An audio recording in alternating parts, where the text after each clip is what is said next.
সংক্ষিপ্ত আজকে আলোচ্য বিষয় হচ্ছে তারবিয়াতুল আওলাদ আও হুকুকুল আওলাদ আলাল ওয়ালিদাইন। আমরা সব সময় পিতা মাতার অধিকার নিয়ে কথা বলি না? যদি সন্তান নাফরমানি করে, নাফরমান হয়, অবাধ্য হয়, ওই সন্তানকে কোরআন সুন্নাহর ভাষায় বলা হয় আকুন লিওয়ালিদাইহি, আকুন লিওয়ালিদাইহি, পিতা মাতার অবাধ্য সন্তান। একই কথা রাসূলুল্লাহ সাল্লাল্লাহু আলাইহি ওয়াসাল্লাম বলেছেন, কোন বাবা যদি সন্তানের প্রতি সদয় না হয়, বেইনসাফি করে, ন্যায় বিচার না করে, তাহলে তাকেও বলা হয়েছে আকানি লিল আওলাদ আও লিওয়ালাদিহি। এই পিতা মাতাও হচ্ছে অবাধ্য নাফরমান এই সন্তানের জন্য। এটাকে বাংলায় বলা যায় জালেম। দুটার মধ্যে পার্থক্য আছে। যে ক্ষমতা ধরা হয় ও জুলুম করে, ছোট কিছু করতে পারে না। আর ছোট যে অবাধ্য হয়ে যায়, মানবো না, পালিয়ে যায়। বাবা বললো বা ছেলে শোনো তো, না আমার এখন টাইম নাই, চলে গেল, এটা অবাধ্য সন্তান। তা আজকে সন্তানদের হক পিতামাতার উপরে আছে, এই বিষয়ে আলোচনা করব। এক নম্বর হক, প্রথম যেটা হক, সেই হক হচ্ছে, অধিকার হচ্ছে ইখতিয়ারুজ জাওজা আর ইখতিয়ারুল উম আস-সালিহা। সর্বপ্রথম আপনার নেক মা নির্ণয় করতে হবে, বিয়ে করতে হবে। কি নেক মা? আপনার যে স্ত্রীটা হবে, এই স্ত্রী আপনার সন্তানের কি হবে? মা হবে না? এই জন্য সন্তানের এক নম্বর হক হচ্ছে, সর্বপ্রথম যখন আপনি বিয়ে করবেন, তখন নেক নারী, নেক মেয়ে, সৎ মেয়ে, সতী মেয়ে, দিনদার পরেশগার মেয়ে দেখে আপনাকে বিয়ে করতে হবে। এটা হলো সন্তানের প্রথম হক। বিয়ের সময় বর্তমান যুবকদের একটা টার্গেট থাকে। কি টার্গেট? কি টার্গেট বলেন? যারা দিন ধর্ম বুঝে না, তারা দুইটা চায়, যে সুন্দরী হতে হবে, মালও হতে হবে। আর যারা দিন ধর্ম বুঝে, তারা দিন দেখে। খ্রিস্টানেরা কি দেখে বলেন তো? একটা বৈশিষ্ট্য আছে তাদের। খ্রিস্টানেরা বিবাহর ক্ষেত্রে ওরা আপনার মাল দেখে, আর ইহুদিরা বিয়ে করার ক্ষেত্রে সুন্দরী দেখে, আর মুসলিমেরা বিয়ের ক্ষেত্রে দিনদারিত্ব দেখে। তিন দলের তিনটা বৈশিষ্ট্য রয়েছে। এখনকার কিছু যুবক রয়েছে, তাদের তিনটাই টার্গেট: সুন্দরী হতে হবে, মালও হতে হবে, তৃতীয় নম্বর যেটা, এটা তেমন দরকার নাই। যদি মনে করে থাকতে হবে, তাহলে এটা মুসলিমের কাতারে আছে। আর যদি বলে দিনদারি ধারধারি না, সুন্দরী আর মাল হলি হবে, তাহলে এটা ইহুদি, না হলে খ্রিস্টান। বুঝেছেন কথা? আজকে আমাদের রুচি এত নষ্ট হয়ে গেছে। বিবাহের ক্ষেত্রে সব সময় আমরা এই কাজটা করে থাকি, দিনদারকে অগ্রাধিকার দিতেই চাই না। অথচ রাসূলুল্লাহ সাল্লাল্লাহু আলাইহি ওয়াসাল্লাম বলছেন, তুনকাহুল মারআতু লিআরবাইন লিমালিহা ওয়ালি জামালিহা ওয়ালি হাসাবিহা ওয়ালি দীনিহা ফাযফর লিযাতিদ্দীন। রাওয়াহুল বুখারী।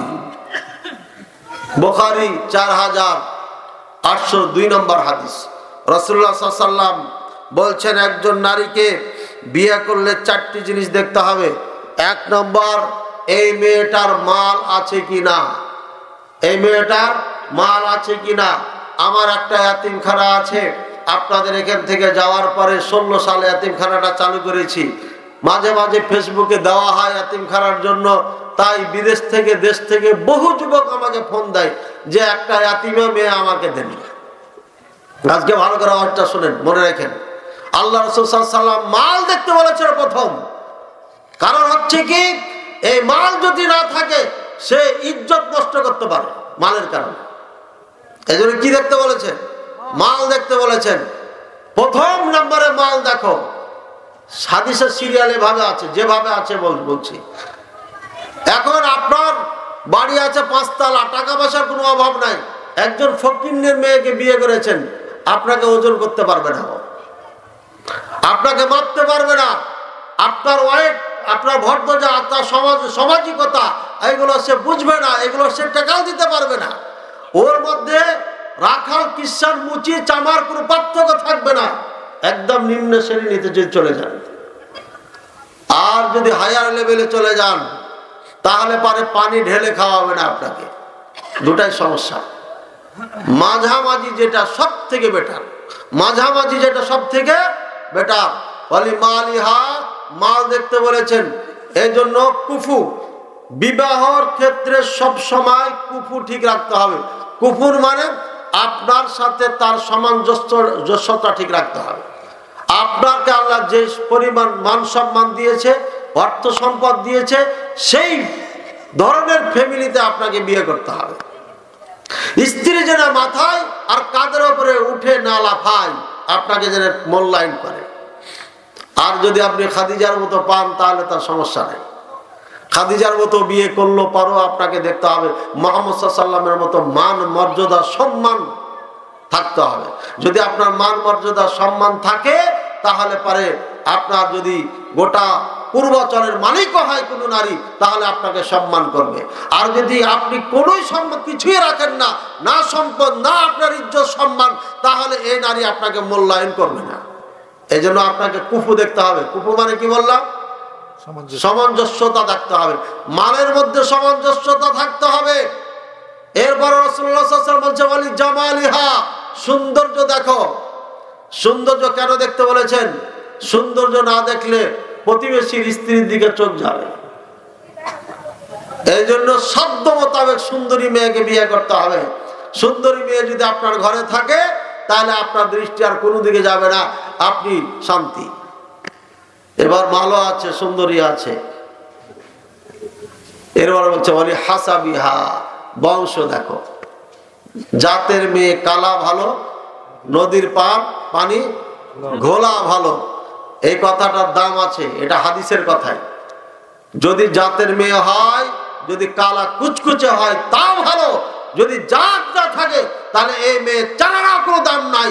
ভাইয়ের আমার, জাত মান সম্মান না থাকার কারণে একজন মুসলমানের সন্তান একজন হিন্দুকে বিয়ে করে না, করে না। আর উত্তরায় আমি এক বাসায় ভাড়া ছিলাম, তার 2টা মেয়ে, একটা মেয়ে 2 সন্তানের জননী মা। এই মেয়েটার স্বামী হচ্ছে পাক্কা সাচ্চা একটা হিন্দু। বলেন কি বলবেন? নাউজুবিল্লাহ, নাউজুবিল্লাহ বলছেন। উত্তরাতে আমি বসে বসে সংবাদ পেয়েছি 17টা মুসলমানের মেয়ে হিন্দুর সাথে বিবাহে আবদ্ধ হয়ে সংসার করছে। বলেন নাউজুবিল্লাহ। নির্বোধ মুসলমান, অবুঝ মুসলমান। তার বাবা একসময় এসপি ছিলেন, নাম বললাম বের করে নিতে পারবেন। 5 ওয়াক্ত সালাত তো পড়ে তাহাজ্জুদের সালাত পর্যন্ত পড়ে মুরব্বী। আগে কি করেছে না করেছে জানি না। হ্যাঁ, এসপি হলে যে খারাপ হয় এটা তো না, ভালো তো হয়। কিন্তু ফল দেখে বোঝা যাচ্ছে ভালো এসপি ছিল না। ফল থাকলে সাজারা বিসামারিহা, বৃক্ষ তোমার পরিচয় কি?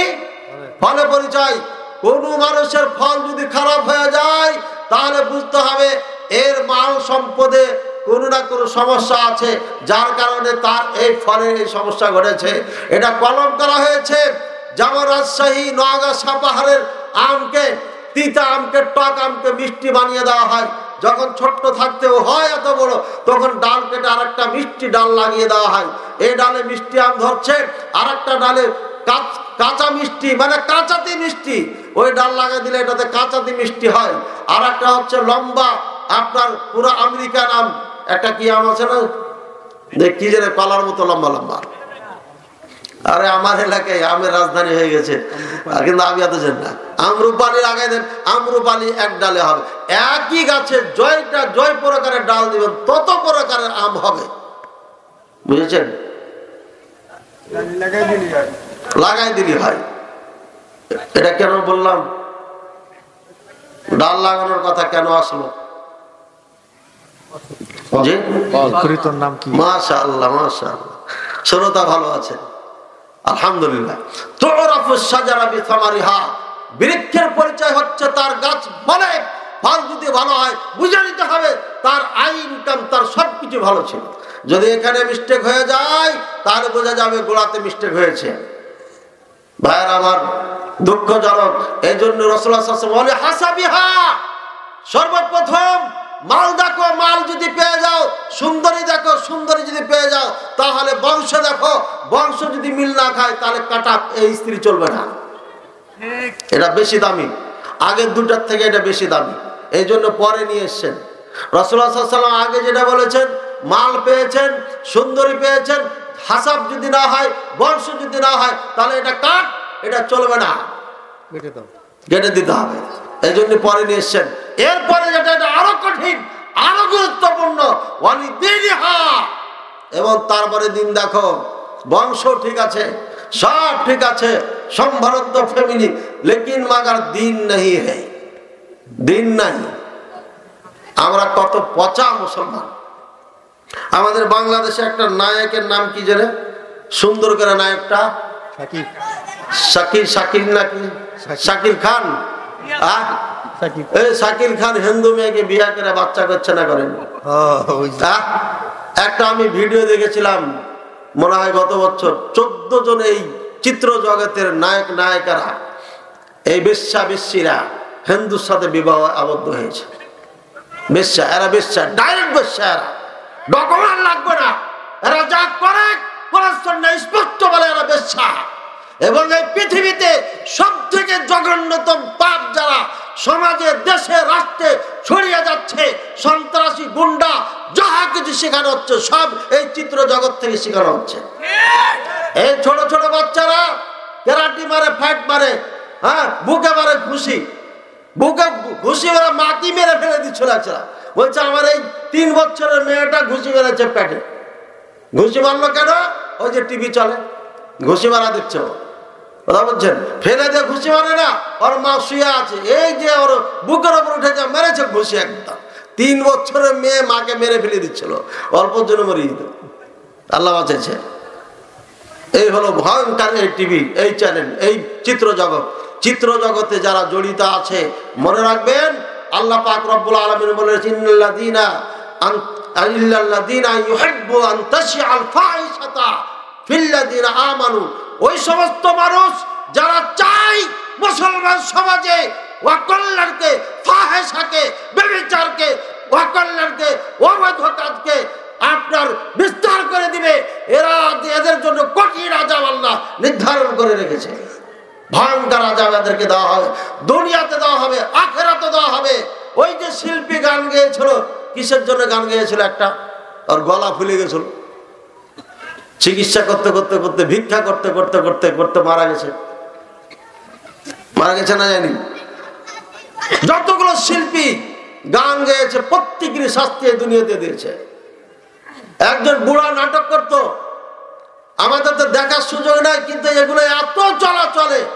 একটা এসি গাড়িতে উঠলো, ওখানে নাটক চলছে, বুড়া ওই যে চুরি করতো, যে তেল টেল মেখে একটা বুড়া চুরি করতো না, মরার আগে এই বুড়া সাক্ষাৎকার নিচ্ছে। বুড়া একবার আল্লাহর নাম নাইনি, বলে নাউযুবিল্লাহ, একবার আল্লাহর নাম নাইনি। বলছে কি, এই শিল্পীগুলোকে আল্লাহ এমন ভাবে মোহর মেরে দিয়েছে, প্রত্যেক কি বলে, আমার জন্য দেশবাসীর কাছে, দেশবাসীর জন্য আপনি কিছু বলেন, তোর বলে দেশবাসীর কাছে আমার একটা আবদার, আমার জন্য যেন দোয়া করে, আবার যেন আমি শিল্পী জগতে যেতে পারি। নাউযুবিল্লাহ বলে না, না মিথ্যা বলছি? একজন আমি এই শিল্পীদেরকে দেখি নাই, কোন নায়ক নায়িকাকে দেখি নাই যে আমার জন্য দোয়া করেন, আমি যা করেছি, অন্যায় করেছি, আল্লাহ যেন আমাকে ক্ষমা করে দেয়, আর আমি সারা জীবন আল্লাহ তোমার কাছে ক্ষমা চাচ্ছি, তুমি আমাকে ক্ষমা করে দাও। এ কথা কেউ বলে না। পক্ষান্তরে এক আলেম দিন হাজারো ছাত্রদের ওস্তাদ আব্দুস সামাদ সালাফি হাফিজাহুল্লাহ আজ থেকে 3 বছর আগে অসুস্থ হয়েছিলেন, মনে হয় মারা যাবে ভাব। আমি দ্রুত ক্যামেরা নিয়ে সাক্ষাৎ করতে গেলাম নসিহা নেওয়ার জন্য। তো সব সময় কেঁদে কেঁদে এই কথাই বলেছে, আল্লাহ আমি সারা জীবন দরস দিলাম বুখারীর, আর এখন আমি বুখারী ক্লাস থেকে পড়ানোর থেকে বঞ্চিত হয়ে গেলাম। আল্লাহ তুমি আমাকে ক্ষমা করে দাও, আমি বেঁচে আছি কিন্তু কোরআন সুন্নাহ সেবা করতে পারছি না, খিদমত করতে পারছি না। দেশবাসীর কাছে আমি দেশবাসীর উদ্দেশ্যে বলেন, তখন নসিহা করলেন এবং বললেন, বাবারা, হে আমার দেশবাসী, তোমরা আল্লাহ ভীরু হও, আল্লাহর পথে চলো, কোরআন সুন্নাহর পথে চলো, তোমরা কোরআন সুন্নাহ ছেড়ে এদিক ওদিক যাবে না। তাহলে বোঝা গেল এক একজনের এক স্টাইল, যে যে লাইনে থাকবে তাকে আল্লাহ সে লাইনে চালিয়ে নেবে। ভাইয়ের আমার, অত্যন্ত কঠিন ভয়ঙ্কর। আজকে যদি আপনি অভ্যস্ত না হন লা ইলাহা ইল্লাল্লাহর উপরে, তাহলে মরণের সময় লা ইলাহা ইল্লাল্লাহ আপনি বলতে পারবেন না। আপনি যদি গান গান, তাহলে যখন মালাকুল মউত চলে আসবে তখন আপনি গান ধরবেন, আপনি লা ইলাহা ইল্লাল্লাহ পড়তে পারবেন না। সৌদি আরবে এক বক্তা বলছিলেন, ডাক্তার সাহেব রোগীকে বলতেছেন, কুল লা ইলাহা ইল্লাল্লাহ, তুমি লা ইলাহা ইল্লাল্লাহ বলো।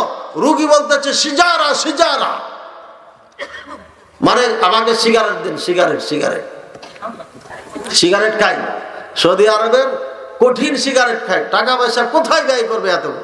বলেন, 10 বিঘা জমি আছে আপনার এই কালনি এলাকায়, 30-40 হাজার টাকা কাঠা, আর এই জমির টাকা কি করবেন? না হাজার বলছি, লাখ। হ্যাঁ, 30 লাখ টাকা। আর যদি পূর্বাচলে 10টা প্লট থাকে, কোটি কোটি টাকা।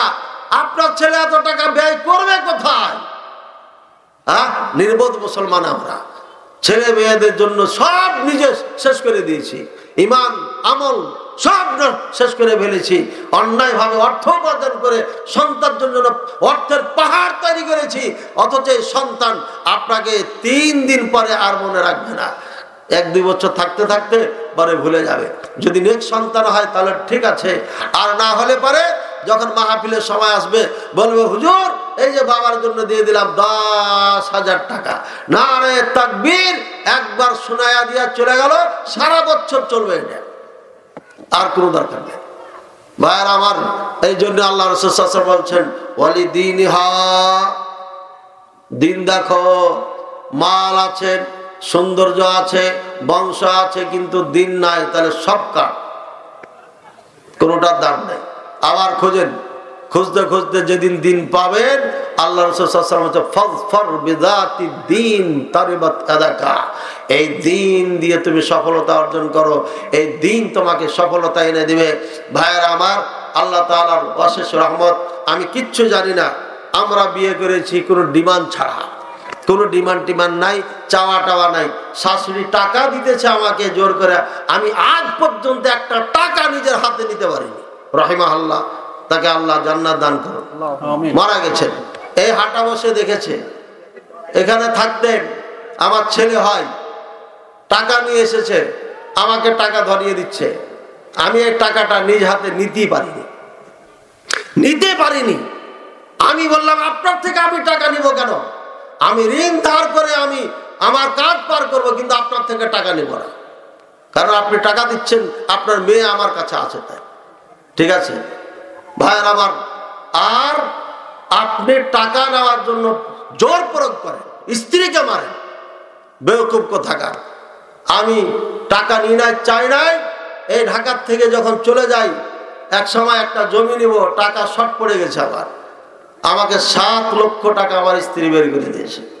কত লক্ষ? 7 লক্ষ। কি রে, এটা মান্নুয়া সালওয়া কোত্থেকে এলো?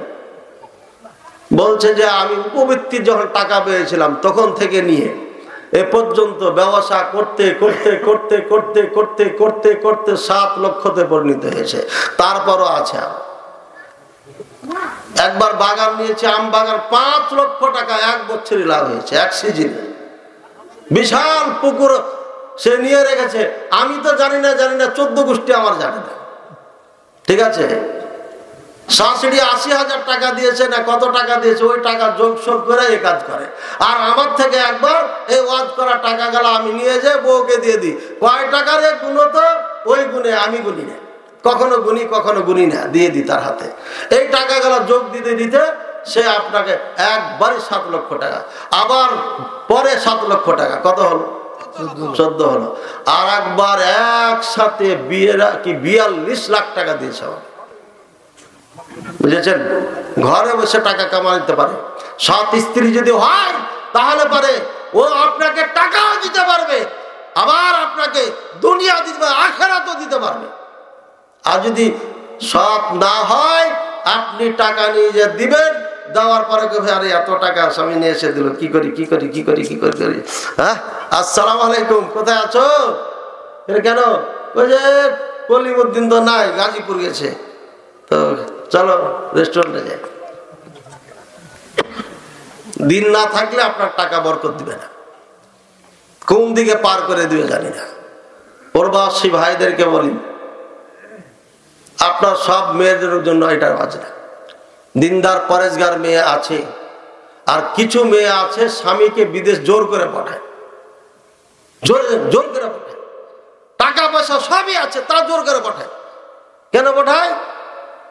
ওই এক ঘাটে পানি খেয়ে ভালো লাগে না, তো স্বামী বিদেশ পাঠিয়ে দিলে স্বাধীনভাবে চলতে পারবে। বুঝছেন?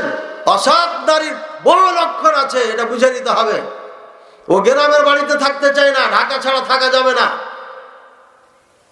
ঢাকায় থেকে ছেলে মেয়ে নষ্ট হয়ে গেল, সাহেব ছেলে মেয়ে কি করবো, কি বলবো বলেন? বলার কিছু আছে? আমি বললাম বাংলাদেশে চলে আসেন। বাংলাদেশে আসার পরে দেখছে গোড়াই নষ্ট হয়ে গেছে, তো ছেলে মেয়ে নষ্ট হবে না, কি হবে? বুঝেছেন? আর আমার এক মামা, বরিশাল বাড়ি, বলে দিলাম, চিনতে তো পারবো, বরিশাল তো অনেক বড় আছে। এই মামা 26 বছর বিদেশে আছে। লাউ খেতে মামা কাঁদতেছে, দেখা করতে গেছে, বেড়াইতে গেছি সেই মদিনায় আম্বু সাগরের পাড়ে। ওখানে যাওয়ার পরে একজন বললে যে চলেন, ওখানে এক মামা থাকে, খেতে দেখা করে আসি। তো অনেক দূর গেলাম, গাড়ি নিয়ে যায়, পরে আবার হেঁটে হেঁটে গেলাম, দিয়ে মামার সাথে বসে কথা বলতে লাগলাম। মামা বলছে 26 বছর থেকে আমি বিদেশ করি, আমার স্ত্রী থাকে ঢাকায়, 70,000 টাকা আমি 15 দিন আগে পাঠিয়েছি, আবার বলছে টাকা নেই, তাড়াতাড়ি টাকা পাঠান, 10 দিন যেন পার না হয়। কি হয়েছে? বলছে একটা ফ্রিজ কিনছি। 26 বছর পরে একটা ফ্রিজ কিনলে মহিলা, আর 1 শতক জমি করায় করে, 1 শতক তার জমি নাই। আমি বললাম কি করে আপনার স্ত্রী? কিচ্ছু করে না। ছেলে মেয়ে কি করে? 3টা মেয়ে, ছেলে নাই। 3টা মেয়ে, ছেলে নাই, তো ঢাকায় কেন? ও গ্রামে থাকে না কেন? ঢাকায় থাকলে তো নিম্ন হলে তো 8,000 টাকা ভাড়া দিতে হবে, দিতে হবে না? বর্তমান বাজারে কম করে হলো 8,000 ভাড়া দিতে হবে, ওই সময় কম করে হলো 4 থেকে 5,000 টাকা ভাড়া দিতে হয়। আর এই মেয়ে গ্রামে না থেকে এখানে থাকে, কেন থাকে? এই বুড়াকে দিয়ে কাজ হবে না, তুই বিদেশি থাক। আর এক লোকের সঙ্গে দেখা হলো, 7 বছর বাড়ি আসে নাই। ভাবি আছে? আছে। বলছে কি? বলছে বাড়ি যাওয়া আসা লাগবে না, তুমি টাকা দিলি হবে, টাকা পাঠায় দাও। কি অদ্ভুত আমাদের চিন্তা চেতনা। টাকা পাঠা বলছেন, আরে ভাই 7 বছর স্ত্রী থাকে নাকি?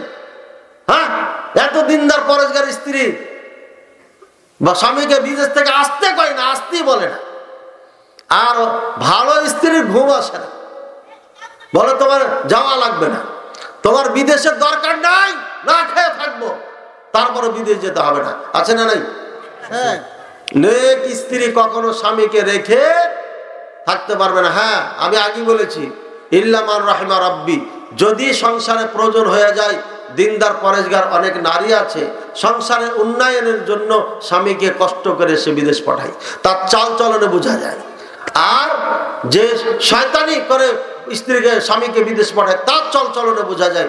সুতরাং এটা বুঝে নিতে হবে যারা স্ত্রী ছেড়ার বাইরে থাকে। আর যদি এটা বুঝতে না পারেন, তাহলে সারা জীবন বিদেশে পড়ে থাকবেন, কাম হবে না। বুঝেছেন? তাহলে দিনের কত উপকার এটা বুঝেছেন? দিন, দিনকে অগ্রাধিকার দিতে হবে। দিন যদি না থাকে, তাহলে নারীর চালানো মূল্য নাই। ওই নারীকে বিয়ে করো যাদের সন্তান বেশি হয়, এরা স্বামীকে ভালোবাসে, সন্তানকে ভালোবাসে। বুঝছেন? যেই নারীর যত সন্তান বেশি, ওই নারী তত দামি বেশি। বুঝেছেন না? বুঝেন নাই? সন্তান হলে পরে আপনাদের মাথা নষ্ট হয়ে যায়। যত সন্তান নেবেন তত আপনি সুখী হবেন। বৃদ্ধাশ্রমে যেতে হবে না। একটা আপনাকে দেখে না, আরেকটা দেখবে, আরেকটা দেখে না, আরেকটা দেখবে, আরেকটা দেখে না, আরেকটা দেখবে। এই জন্য কখনো দরজা বন্ধ করবেন না, যত পারবেন তত সন্তান নেবেন। ভাইয়ের আমার, রাসূলুল্লাহ সাল্লাল্লাহু আলাইহি ওয়াসাল্লাম স্ত্রী চয়নের ক্ষেত্রে কেন এরকম বেঁধে দিলেন? একটা মেয়েকে বিয়ে করলেই তো হয়। অন্য হাদিসের মধ্যে আছে, কোন নারী দেখে মনের মধ্যে পিটিশ পাটিশ জাগলে স্ত্রীর কাছে চলে যাও, কারণ ও আর ও একই, সেম। তো যেহেতু সেম, একটা বিয়ে করলেই তো হয়, তাহলে কিসের জন্য এত নিয়ম নীতি বেঁধে দিলেন? নিয়ম নীতি এই জন্য বেঁধে দিল, করলেই যদি হয়, যাকে তাকে যদি করেন, তাহলে পরে আপনার খানদান নষ্ট হয়ে যাবে। এই খানদানে কখনো ইসলাম ঢুকতে পারবে না। বুঝেছেন? ঢাকার মাহফিলের মাইক তো এত দুর্বল হয় না, একদম মুখ চোখ লাগিয়ে কথা বলতে হয়, বুঝছেন? আরো স্পিডের মাইক হতে হবে, ভালো মাইক হতে হবে। এরপরে খেয়াল রাখবেন ইনশাআল্লাহ। হাদিসটি বুখারীর থেকে বললাম, সহিহ মুসলিমের 1466 নম্বর হাদিস, আপনারা দেখে নেবেন। এই হাদিসগুলো খুবই দামি। আয-যানি লা ইয়ানকিহু ইল্লা যানিয়াতান, বেবিচারিণী ছাড়া বিয়া করবে না। কোন যুবক যদি জেনে শুনে কোন বেশ্যা নারীকে বিয়ে করে, বুঝা নিতে হবে এও বেশ্যা। বেশ্যা না হলে বেশ্যার সাথে মিল খাবে না। কথা বুঝেছেন না? বোঝেন? বেশ্যাকে তেশ্যা মিলে কি যেন একটা বলে আমাদের গ্রামে। বেশ্যা না হলে পারে বেশ্যা বিয়ে করবে না। আয-যানি লা ইয়ানকিহু ইল্লা যানিয়াতান, বেবিচার যিনি করে, বেবিচারিণীকে বিয়ে করে, এছাড়া বিয়ে করবে না। তারপরে কি বলেছে? আও মুশরিকাতুন, অথবা মুশরিক মেয়েকে বিয়ে করবে। জেনাকারী যে ওই হয় জেনাকারিনী মেয়েকে বিয়ে করবে, আও মুশরিকা, অথবা কোন মুশরিকা মেয়েকে বিয়ে করবে। এর মানে জেনাকারী যখন জেনা করে তার ঈমান থাকে না, বেঈমান হয়ে যায়। এই জন্য তার দুটো অপশন আল্লাহ দিয়েছে, হয় বেবিচারিণীকে বিয়ে করবে বেঈমান ও, অথবা মুশরিকাকে করবে ও বেঈমান। দেখছেন ভয়ঙ্কর কথা। ওয়াজানিয়াতু লা ইয়ানকিহুহা ইল্লা জানিন আও মুশরিক, আর কোন বেবিচারিণী মহিলা বেবিচারী ছাড়া বিয়ে করবে না। বেবিচারিণী মহিলা ভালো পুরুষ বিয়ে করবে না।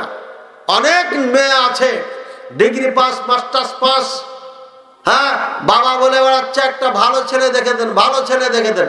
ভালো ছেলে দেখে দেওয়ার পরে মেয়ে জিজ্ঞাসা করে, চাপবা যে ছেলেটা দেখেছেন ওর কি দাড়ি আছে? হ্যাঁ দাড়ি আছে। আপনি তো বিয়ে দিবেনই আমার, কিন্তু দাড়ি দেখে কখনো দিবেন না, দাড়ি দেখে বিয়ে দিবেন না। মানে মেয়ের অভিজ্ঞতা দেখেছেন কেমন?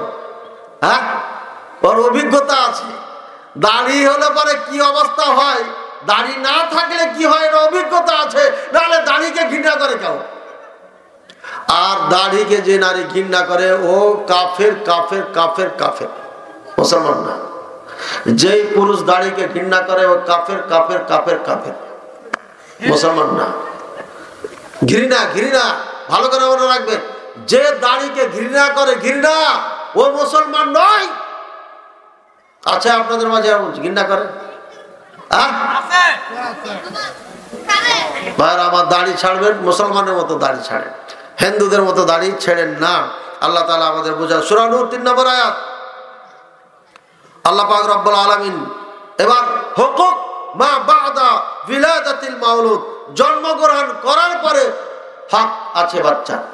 আগে মা যদি ভালো হয়ে যায় তাহলে পুরা ঘর ভালো হয়ে যাবে, আর মা যদি খারাপ হয় পুরা ঘর খারাপ হয়ে যাবে। মা যদি এক ঘরে বন্ধু নিয়ে কথা বলে, এই তোরা এদিকে আসিস না, ওইদিকে যা, তোর চাচার সাথে জরুরি কথা আছে, তোর মামার সাথে জরুরি কথা আছে, জরুরি কথা কয়ে ছেলে মেয়েকে টিভি দেখতে লাগিয়ে দেয়। আর এখন তো মোবাইল, বেটা যা কার্টুন দেখ, বুঝছেন? এই কাজ যে মা করে, এই মায়ের মধ্যে সমস্যা আছে। বেগানা পুরুষকে ঘরে ঢুকিয়ে বাচ্চা বের করে দেয়, এই মায়ের মধ্যে সমস্যা আছে। বেগানা পুরুষের সাথে কথা বলে মিষ্টি মিষ্টি আর ছেলেদেরকে টিভিতে লাগিয়ে আর এক ঘরে ভরে দেয়, এই মায়ের মধ্যে সমস্যা আছে। এগুলা খারাপের লক্ষণ, সাবধান। বুঝেছেন না বুঝেন নাই? হ্যাঁ, ভালো মহিলা কখনো ডানে বামে ছাকার বাকার করে তাকাবে না, পিছন থেকেও কেউ যদি হুসেল মুসেল মারে তাও তাকাবে না। ভালো মেয়ে সবসময় দৃষ্টি নত করে নিজের কাজ করবে, চলে যাবে সামনে।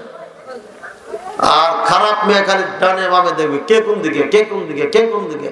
হ্যাঁ, কেউ আমাকে কিছু মারছে কিনা, নাম দেয় আছে, দেখলি বোঝা যায়। আল্লাহ আমাদের বুঝার তৌফিক দান করুন। রাসূলুল্লাহ সাল্লাল্লাহু আলাইহি ওয়াসাল্লাম বলেন, একটা ঘটনা শুনেন, ভালো মায়ের ঘটনা শুনেন। আনাস ইবনে মালিক রাদিয়াল্লাহু তাআলা আনহু قال كان ابن لأبي طلحة يشتكي فخرج أبو طلحة فقبض الصبي فلما رجع أبو طلحة قال ما فعل ابني؟ قالت أم سليم هو أسكن ما كان فقربت إليه العشاء أو قربت إليه العشاء فتعشى ثم أصاب منها فلما فرغ قالت وار الصبي। আল্লাহু আকবার। নেক স্ত্রী, জ্ঞানী বুদ্ধিমতী স্ত্রীর গুণ দেখেন কাকে বলে। আল্লাহু আকবার। ফালাম্মা আসবা আবু তালহা আতান রাসূলুল্লাহ সাল্লাল্লাহু আলাইহি ওয়াসাল্লাম ফাআখবারহু وقال أعرستم ليلة؟ قال نعم قال اللهم بارك لهما فولدت غلاما فقال لي أبو طلحة احفظه حتى تأتي به النبي صلى الله عليه وسلم فأتى به النبي صلى الله عليه وسلم وأرسلت معه بتمرات فأخذه النبي صلى الله عليه وسلم فقال أمعه الشيء؟ قالوا نعم تمرات فأخذ النبي صلى الله عليه وسلم فمضعها ثم أخذ من فيه فجعل في فيه صبي وحنك به। হাদিসটি বুখারীতে নাম্বার 5153, হাদিসটি সহিহ মুসলিম আছে 2144। রাসূলুল্লাহ সাল্লাল্লাহু আলাইহি ওয়াসাল্লাম এর সাথে এক সাহাবীর ঘটনা ঘটেছে। উম্মে সুলাইম নাম করা একজন সাহাবিয়া রাসূলুল্লাহ সাল্লাল্লাহু আলাইহি ওয়াসাল্লামকে এত ভালোবাসতেন এই মহিলা, আল্লাহু আকবার। এই মহিলার নাম অগণিতবার হাদিসে এসেছে। বাচ্চা অসুস্থ অবস্থায় আবু তালহা, তার স্বামীর নাম, বাইরে কোথাও সফরে গেছেন, যুদ্ধে গেছেন বা কোথাও গেছেন, লম্বা হাদিস আছে বুখারীতে। এরপরে ফিরে এসেছেন, বাচ্চা মারা গেছে। তো বলছে বাচ্চা কি হয়েছে? তো বলছে বাচ্চা ঠিকানায় আছে, মানে ঘুমাচ্ছে বা কিছু এরকম একটা ইঙ্গিত দিয়েছে তাকে। এরপরে স্বামীকে খাবার দিয়েছে, এশার খাবার খেয়েছে, খাওয়ার পরে দুইজন শুয়ে গেছে। শুয়ে যাওয়ার পর দুইজনে আদান প্রদান হয়েছে। এতদিন ছিল না, আদান প্রদান হবে না, আদান প্রদান হয়েছে। এরপরে বলছে আবু তালহা, আল্লাহ দেওয়ার জিনিস যদি আল্লাহ নিয়ে নেয় তোমার আপত্তি আছে? বলছে না, তোমার ছেলেকে আল্লাহ নিয়ে গেছে। ইন্না লিল্লাহি ওয়া ইন্না ইলাইহি রাজিউন। স্বামী স্ত্রী রাসূলুল্লাহ সাল্লাল্লাহু আলাইহি ওয়াসাল্লামের নিকটে আসেন। আসার পর রাসূল সাল্লাল্লাহু আলাইহি ওয়াসাল্লামকে ঘটনা বললেন। রাসূলুল্লাহ সাল্লাল্লাহু আলাইহি ওয়াসাল্লাম বলছেন আ'রাস্তুমুল লাইলা, রাত্রে কি তোমাদের আদান প্রদান হয়েছে, বাসর ঘর হয়েছে? বলছে জি হয়েছে। তখন দোয়া করছে, আল্লাহ রাসূল সাল্লাল্লাহু আলাইহি ওয়াসাল্লাম বলছেন ইহফাজহু, তাকে তোমরা হেফাজত করো, হেফাজত। হ্যাঁ, কে বলি রাত্রি যাপন করেছে স্বামী স্ত্রী, সকালে রাসূল সাল্লাল্লাহু আলাইহি ওয়াসাল্লামকে বলছেন আমাদের বাচ্চার ঘটনা এমন। আর রাসূল সাল্লাল্লাহু আলাইহি ওয়াসাল্লাম বলছে রাত্রে কি কিছু হয়েছে তোমাদের? বলছে হয়েছে। এটাকে হেফাজত করো। এর মানে আল্লাহ পাক রব্বুল জানিয়ে দিয়েছে এটা কাজ হয়ে গেছে। এটা কি হয়েছে? এই বীজ কাজে লেগে গেছে। বুঝেন না? বুঝেন না? না, আরো স্পষ্ট করতে হবে। এই জামানার বাচ্চারাই আগে বুঝে, মুরব্বীরা পরে বুঝে, কাজে ভাঙার কিছু নাই। বলছে আল্লাহ রাসূল ইহফাজহু, তাকে হেফাজত করো। মা বোনদের পেটে যখন বাচ্চা আসে 4 মাস ভারী কাজ করতে পারে না, 4 মাস একটু সেবে রাখতে হয়। যখন 5, 6, 7 মাস হয়ে যায় তখন আর সমস্যা হয় না। কিন্তু 4টা মাস যতদিন তার ভিতরে আল্লাহ রূহ না দিয়েছে, জান না দিয়েছে, পরিপূর্ণতা অর্জন না করেছে, ততদিন আপনার সমস্যা থাকে, আশঙ্কা থাকে। এই জন্য 4 মাস 5 মাস একটু রিল্যাক্সে থাকতে হয় মেয়েদেরকে। তো ইহফাজহুকে হেফাজত করো, হেফাজত করো। আর যখন হবে তখন আমার কাছে নিয়ে আসো।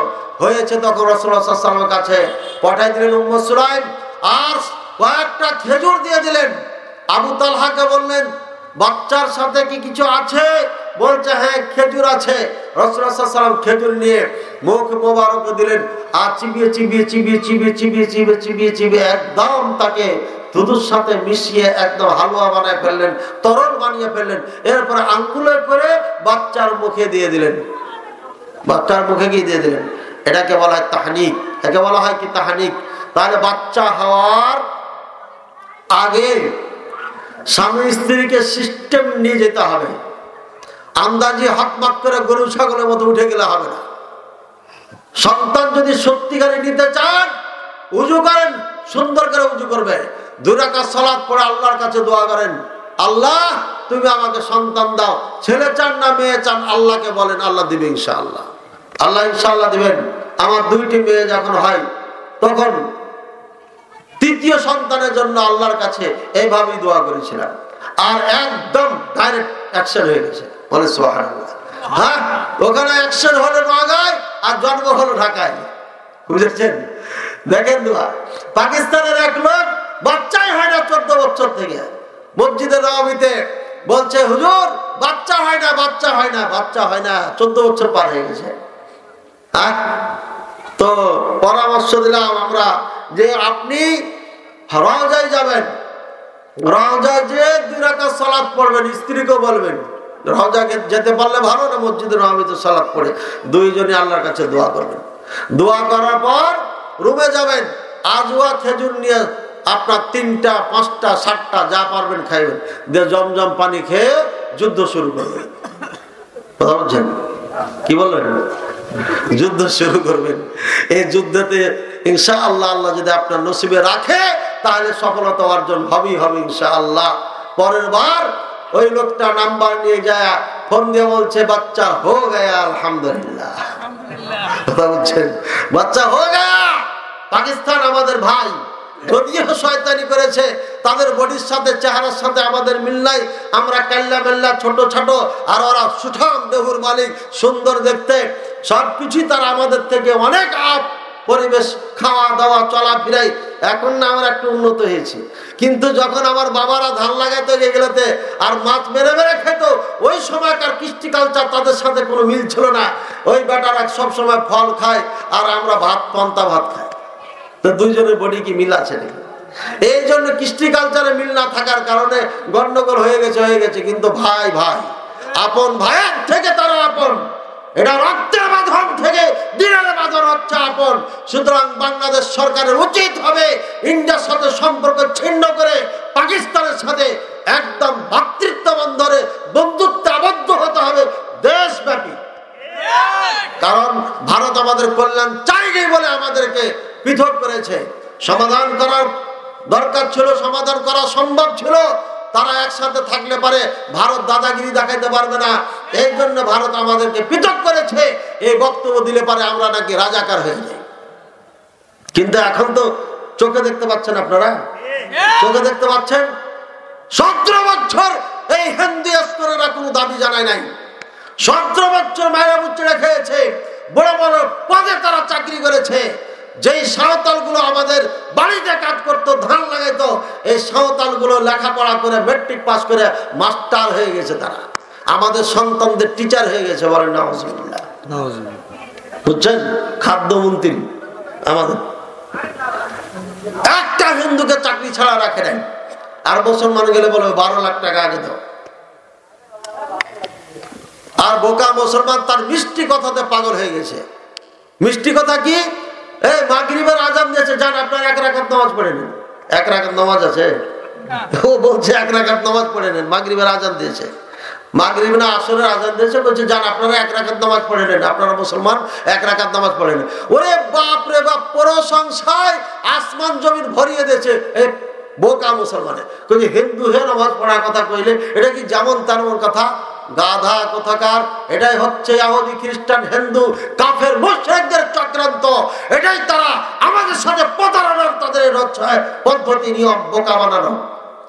আর দুঃখজনক হলো সত্য, তার প্রতিদ্বন্দ্বী আমাদের বিএনপি নেতা যিনি, তিনি একটা খাটাস মার্কা। না চিনে বন্ধু, না চিনে আপনার মুসলমান, না চিনে হিন্দু, না চিনে বৌদ্ধ, না চিনে জাত, না চিনে পাক। ওই মনে হচ্ছে মাস্তান, ওর থেকে আর ভালো মানুষ কেউ পৃথিবীতে নাই। নেতাদের কাজ হতে হবে ছোট বড় হিন্দু মুসলিম যা আছে নাগরিক তার সাথে ভালো ব্যবহার করতে হবে, এটা নিয়ম। এই চরিত্র আখলাক গুলো আমাদের মুসলিম কিছু নেতার মাঝে না থাকার কারণে আজকে বড় বড় নেতা হিন্দুরা হয়েছে। হয়নি? হয়েছে না হয় নাই? ভাইয়ের আমার, আমাদের চরিত্র শিখতে হবে। ইসলাম যা শিখিয়েছে আমাদেরকে সেটা শিখতে হবে, জানতে হবে, প্র্যাকটিক্যালি ওটা করতে হবে। এটা না করলে আমাদের চরিত্র বহন করে তারা আজকে আমাদের ঘরে ঢুকে পড়েছে। তারা এতদিন আন্দোলন করে নাই, কারণ এরা বড় বড় কল্লা খেয়েছে। যখন দেখছে সরকার পরিবর্তন, কল্লা তো আর পাবো না, তখন এরা আন্দোলন শুরু করেছে। কেন আন্দোলন করেছে? এই চটি যে ভারত হলো শক্তিশালী দেশ, এদেশে হামলা করে এই দেশটাকে ভারত বানিয়ে ফেলবো, নাউজুবিল্লাহ, এটা চেয়েছে তারা। টার্গেট হচ্ছে গোটা দেশ পালবো তো পারবো, আর না পারলে কমপক্ষে পার্বত্য এলাকা চিটাগাংকে দখল করব। ভারত এটা আগে থেকে চক্রান্ত করছে যেন জাহাজ ডাইরেক্ট এইভাবে চলে যায় ত্রিপুরা, মণিপুরে। এই জন্য তারাই চক্রান্ত করছে। সাবধান প্রত্যেকটি মুসলমান, আপনি আওয়ামী লীগ করেন আর বিএনপি করেন, জামাত করেন, তালগাছ বটগাছ যাই করেন না, কারণ আমরা স্বাধীন দেশ পেয়েছি, এই স্বাধীন মাতৃভূমি আমরা হারাতে চাই না। ঠিক তো বললেন? এখন এখানে 100 জন পুলিশ এসছে, 100 জন না 10 জন ইন্ডিয়ার পুলিশ এসছে বন্দুক হাতে করে, কি দিয়ে প্রতিহত করবেন? করেন। আরে বিজেপি বাদ দেন, আপনার এখানে আসছে, আপনি কি করবেন? এখন আসবে কিভাবে? এত বিশাল বর্ডার, কয় লাখ সৈনিক আছে আমাদের। হ্যাঁ, প্রত্যেকটি মুসলমানের নরনারীকে এখন থেকে অস্ত্র চালানো শিখতে হবে।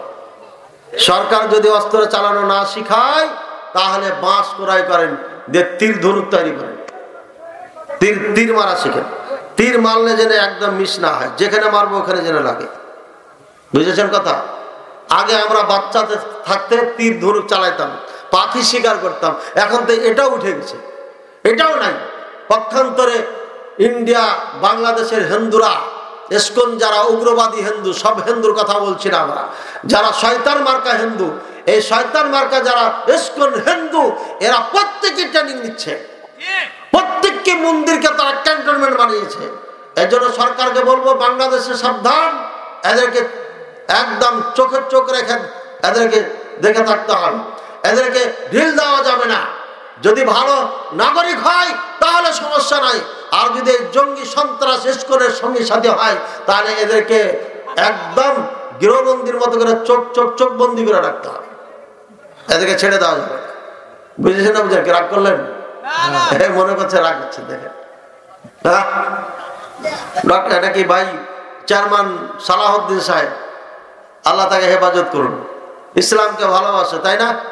আমার একজন প্রিয় মানুষ, ওনাকে ফতোয়া দিয়েছেন কোন হুজুর, বড় হুজুরে, যে ভোট করা যাবে না, এটা কুফরি মতবাদ, এটা হারাম, ইমান টিমান কিচ্ছু থাকবে না। উনি আমাকে একদিন বললেন যে কি করবো বলেন, অমুকে তো আমাকে নিষেধ করে, সেটা করা যাবে না, ঠিক আছে? আমি বললাম ভোটে পাস করবেন আপনি? জনগণ চাই? বলছে হ্যাঁ পাস করবো ইনশাল্লাহ, জনগণ চাই। আমি যদি পাস যদি করেন তাহলে ভোটে দাঁড়াবেন। আর কিভাবে দাঁড়াবেন, কি মনে করে দাঁড়াবেন, বিশ্বাস কি রাখবেন, এগুলো খুলে বলে দিলাম। এই ভোটে দাঁড়াইছে, চেয়ারম্যান হয়েছে না হয়নি? চেয়ারম্যান বানালাম আমি, মজা উঠাচ্ছে আর একজনে, বুঝছেন? চেয়ারম্যান বানালাম আমি, মজা উঠাচ্ছে কে? আর একজনে। যা হোক, তা তো হচ্ছে, হোক, সমস্যা নাই। ভাইয়ের আমার কথা হলো যে যেই দলই হোক না কেন, নেতা ভালো যদি হয় তাহলে ওই নেতার পক্ষে আমরা কথা বলি, কথা করি। আর নেতা যদি খারাপ হয় তাহলে পরে এই নেতা আমাদের দরকার নাই। বুঝলাম? কিসের থেকে কোথায় গেলাম? এটা বিবাহ বিষয়ে আলোচনা করতে, সবই তো বিবাহ। হ্যাঁ হ্যাঁ, কি সন্তান আপনারা হারিয়ে গেছেন, বুঝতে পারছি। সময় কি বেশি হয়ে গেল নাকি? না না, হ্যাঁ, আমি তো রাত জাগা 2-2.5 ঘন্টা ঘুমাইছি মনে হয়। আবার আজকে যে কালকে সারাদিন ঘুম হবে না, এটা তো বুঝতে পারছেন, রাতে ঘুমাবে না, মাহফিল আছে, বিরাট ঝামেলা। 9 বছর পর মাহফিল দিলাম, ভয় মাহফিল দি না, মামু নাই, এবার দিয়ে দেখি যা হবে, পরের দিনে জমি বিক্রি করবো। বলছেন আল্লাহ প্রতি ভরসা রেখে মাহফিল দেওয়া শুরু করেছি, তো আশা করি দোয়া করবেন আল্লাহ যেন 3টি মাদ্রাসায় 3টি মাহফিল করতে পারি, বলেন আল্লাহুম্মা আমিন। আর দান খারাজ এক জায়গায় করেন না, আমাদেরকে খেয়াল রেখেন। আমাদের মতো গরিব গুলোকে টাকা দেন, আপনার টাকা বৃথা যাবে না, যাবে না। মুখলিস বিন আরশাদ মাদানী যে ছাত্রকে পড়াবে এটা ভালো আলেম হবেই হবে ইনশাআল্লাহ, যদি আল্লাহ তার নসিবে রাখে। তার প্রমাণ আমি যে সাবজেক্ট গুলো এবছর পড়িয়েছি, বুলবুল পাখির মতো মুখস্থ বলে ছাত্ররা, আলহামদুলিল্লাহ। শুধু মুখস্থ না, আমি যদি বিশাল জায়গার উপরে মাদ্রাসা দিতে পারতাম, এমন কিছু কারিশমা দেখাইতাম যা বাংলার মানুষ কখনো দেখেনি, কিন্তু জায়গা নেই। তারপর আগামী বছর চিন্তা করছি, পদক্ষেপ নিব ইনশাআল্লাহ। উম্মে সুলাইম বাচ্চাকে পাঠিয়ে দিলেন কার কাছে? রাসূলুল্লাহ সাল্লাল্লাহু আলাইহি ওয়াসাল্লামের কাছে। এখন রাসূলুল্লাহ সাল্লাল্লাহু আলাইহি ওয়াসাল্লাম তো নাই, সুতরাং বাচ্চা হলে প্রথম আপনি যাকে ভালো মনে করেন, আপনার সমাজে নেক মানুষ আছে, বাচ্চাটাকে নিয়ে তার কাছে নিয়ে যাবেন। নিয়ে যাওয়ার পর খেজুর চাবিয়ে একদম এমন করে দিবেন বাচ্চার যেন ক্ষতি না হয়, সেভাবে চিবিয়ে ওই বাচ্চার মুখে দিবে। প্রথম কাজ কি হলো? বাচ্চা হওয়ার সাথে সাথে কি করলেন? হইয়া তাহানি করলেন।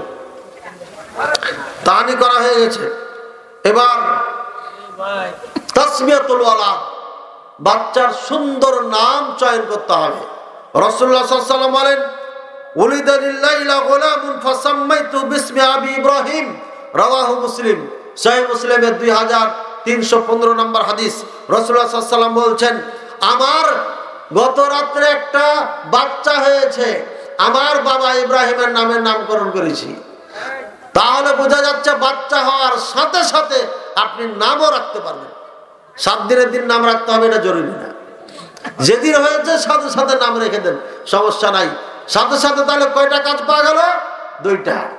হওয়ার সাথে সাথে তাহানিক করতে হবে, হওয়ার সাথে সাথে নামও রাখতে পারেন, অথবা 7 দিনের দিন রাখবেন, সমস্যা নাই। হাদিসটি সহিহ মুসলিম বলে দিলাম, কুল্লু গুলামিন রাহিনাতুন বিআকিকাতিহি তুযবাহু আনহু ইয়াওমা সাবিহি ওয়া ইউহলাকু ওয়া ইউসাম্মা, রাওয়াহু আবু দাউদ। আবু দাউদের হাদিস 2838 নম্বর হাদিস। রাসূলুল্লাহ সাল্লাল্লাহু আলাইহি ওয়াসাল্লাম বলছেন, বাচ্চা যখন হয় এই বাচ্চাটা রেহেন থেকে যায়, ঋণী থেকে যায়, যতক্ষণ তার আকিকা না দেওয়া হয়। এই জন্য 7 দিনের দিন তোমরা আকিকা দাও, আর 7 দিনের দিন তোমরা সুন্দর একটা নাম রাখো। আর একটা কাজ অন্য হাদিসে আছে, সামনে আসতেছে, মাথা হালক করো, মাথা হালক করো। এই হাদিসে আছে মাথা কি করো? হলক করো। হলক করো বুঝেন তো? গাঞ্জা করো, মানে চুলগুলো সব কেটে নাও, যে চুলটাকে ওজন করেন, চুলের ওজন ধরে নেন যে 5 গ্রাম হয়েছে। 5 গ্রাম রূপা চাঁদির দাম যা হবে ওই টাকাটা ফকির মিসকিনকে দিয়ে দিবেন। কয়টা কাজ হলো? 7 দিনের দিন কয় কাজ? 1 নম্বর নাম, 2 নম্বর আকিকা, 3 নম্বর চুল কেটে ওই পরিমাণ রূপা চাঁদি টাকা দান করে দেওয়া, অথবা ডাইরেক্ট রূপা চাঁদি দিয়ে দিলেন। এই হলো আপনার কাম। আকিকা, আকিকা কেমন দিবেন? রাসূলুল্লাহ সাল্লাল্লাহু আলাইহি ওয়াসাল্লাম সেটাও বলে দিয়েছেন যে আনিল গোলামি শাতানি মুকাফিআতানি ওয়া আনিল জারিয়াতি শাতুন, রাওয়াহু তিরমিজি, 1513 নম্বর হাদিস। রাসূলুল্লাহ সাল্লাল্লাহু আলাইহি ওয়াসাল্লাম বলছেন, যদি ছেলে হয় তাহলে সেম সেম 2টা বকরি দিবেন, সেম সেম দিবেন। একটা তরুতাজা দিয়ে দিলেন আর একটা লাড়ামাড়া দিয়ে দিলেন, এরকম না, সেম সেম মুকাফিআতান, অর্থাৎ শাতানি মুকাফিআতান, সেম সেম 2টা বকরি দিবা। আর যদি মেয়ে হয় তাহলে একটা দিবা। হাদিসটি কোথায় আছে? আবু দাউদে আছে, হাদিস একদম সহিহ হাদিস। তিরমিজিতে আছে 1221 নম্বর হাদিস। আবার এই হাদিসটি নাসাইতে আছে 4212 নম্বর হাদিস। এই হাদিসটি সহিহ। এই হাদিসটি ইবনে মাজাহতে আছে 3163 নম্বর হাদিস। ভাইরা আমার, আকিকাটা কেমন হবে? আকিকাটা পশুটা কেমন হবে? 1 নম্বর বললাম সেম সেম হতে হবে। 2 নম্বর, এটার বয়স 1 বছর পূর্ণ হতে হবে। ভালো করে মনে রাখেন, 1 বছর পূর্ণ হতে হবে। কানা হওয়া যাবে না, ন্যাংরা হওয়া যাবে না, একদম দুবলা পাতলা চলে না, অসুস্থ হওয়া যাবে না, ন্যাংরা হওয়া যাবে না। অর্থাৎ কুরবানির জন্য যা শর্ত, আকিকার জন্য তাই শর্ত। বুঝেছেন না বুঝেন নাই? কুরবানির জন্য যা শর্ত, আকিকার জন্য তাই শর্ত। আর গোস্তর ক্ষেত্রে কুরবানির জন্য যেমন, আকিকার জন্য তেমন। বুঝেছেন? উল্টা পাল্টা করেন না, উল্টা পাল্টা করলে আকিকা হবে না। এরপরে কুরবানির জন্য গোস্ত কেমন করেন? 3 ভাগ করেন না? 3 ভাগ। 1 ভাগ নিজে, 1 ভাগ প্রতিবেশী আত্মীয় স্বজন, আর 1 ভাগ ফকির মিসকিনকে। এর 3 ভাগ।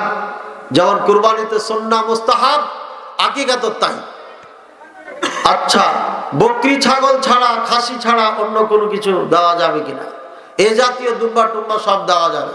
গরুতে দেওয়া যাবে কিনা, মহিষে দেওয়া যাবে কিনা? জায়েজ আছে। কি আছে? জায়েজ আছে। তবে ছেলে হলে 2টা গরু দিতে হবে, মহিষ দিলে 2টা মহিষ দিতে হবে, মেয়ে হলে 1টা দিতে হবে। কারণ এখানে হচ্ছে প্রাণ জান উদ্দেশ্য। এখানে আল্লাহর নৈকট্য লাভের জন্য নয়, কুরবানিতে যেমন উদ্দেশ্য। এখানে উদ্দেশ্য কি? জানের বদলায় জান দিতে হবে। ছেলে হলে 2টা চেয়েছেন আল্লাহ, আর মেয়ে হলে 1টা চেয়েছেন। এটা হিন্দু সমাজে আছে। হিন্দুরা বলি দেয়, আর আমরা আকিকা দিই। সন্তান হলে মাজারে না দরবারে নিয়ে যা বলি দেয়। আর আমাদের মাজার পূজারী যারা আছে, তারা উরুসের নাম দিয়ে আপনার ওখানেও বলি দেয়। আব্দুল হাদির মাজার ভেয়েছেন না? আছে। কেন থাকলো? আমি যে বলে গেলাম ভেয়ে ফেলে নাকি? এর জমিগুলো সব বিক্রি করে এক জায়গাতে জমি নেন দিয়ে একটা প্রতিষ্ঠান তৈরি করেন। 100 বিঘা জমি আছে নাকি? তাই না? সব খেয়ে নিয়েছে। মাজারও খেয়ে না।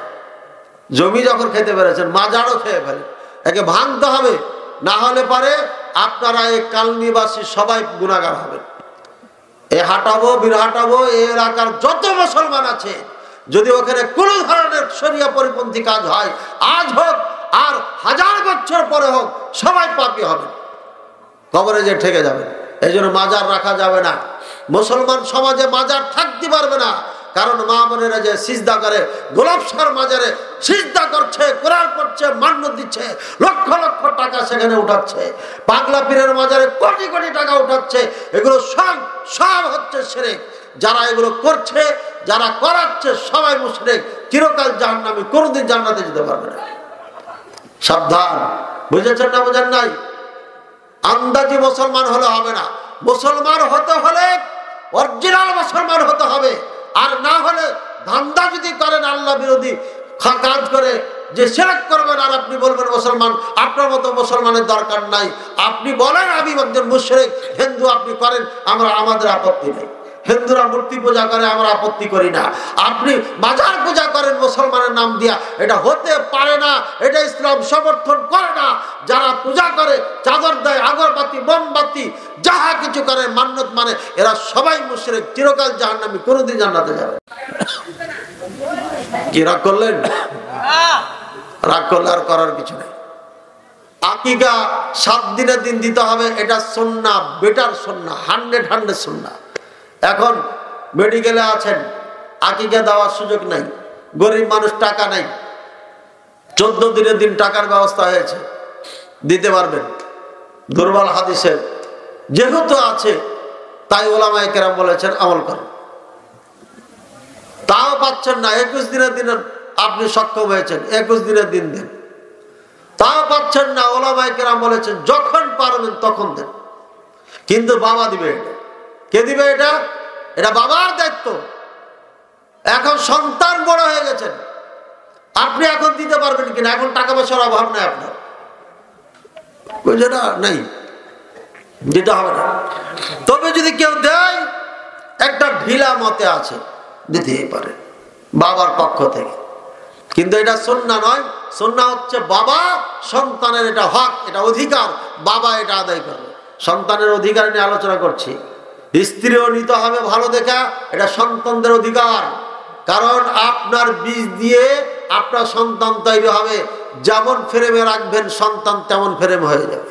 বুঝেছেন না বুঝেন নাই?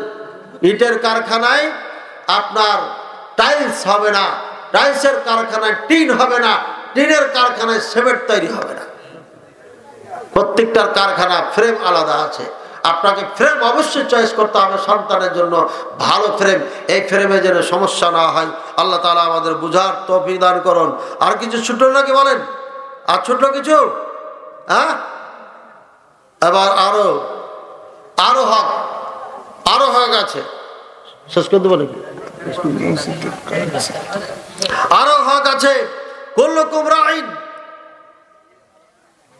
ওয়া কুল্লুকুম মাসউলুন আন রা'য়াতিহি ফাল আমিরুল লাযী আলান নাসি রা'ইন ওয়া হুয়া মাসউলুন আনহুম ওয়ার রাজুলু রা'ইন আলা আহলি বাইতিহি ওয়া হুয়া মাসউলুন আনহুম ওয়াল মারআতু রা'ইয়াতুন আলা বাইতি বা'লিহা ওয়া ওয়ালাদুহু ওয়া হিয়া মাসউলুন আনহুম ওয়াল মারআতু وولده وهي مسؤولة عنهم والعبد راع على مال سيده وهو مسؤول عنه ألا فكلكم راع وكلكم مسؤول عن رعيته رواه البخاري বুখারী 2416 নম্বর হাদিস। রাসূলুল্লাহ সাল্লাল্লাহু আলাইহি ওয়াসাল্লাম বলছেন, প্রত্যেকই তোমরা দায়িত্বশীল, আর স্বীয় দায়িত্ব সম্পর্কে তোমরা জিজ্ঞাসিত হবে। বলতে বলতে বলছেন, নেতা হলো জনগণের জন্য দায়িত্বশীল, জনগণ সম্পর্কে তাকে জিজ্ঞাসা করা হবে। আর এমনি ভাবে বাড়ির যে আপনার মালিক অর্থাৎ স্বামী, সে হচ্ছে বাড়ির যা সদস্য রয়েছে তাদের সে অভিভাবক, দায়িত্বশীল, তাকে সেই দায়িত্ব সম্পর্কে জিজ্ঞাসা করা হবে।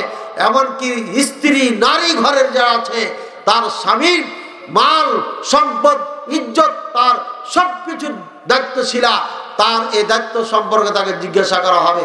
এমনকি একজন রাখাল যে গরু চড়ায়, ছাগল চড়াই, সে সঠিকভাবে ছাগল গরুগুলোকে খাওয়াচ্ছে কিনা, যদি না খাওয়ায় তাহলে তাকে এই ব্যাপারে জিজ্ঞাসা করা হবে।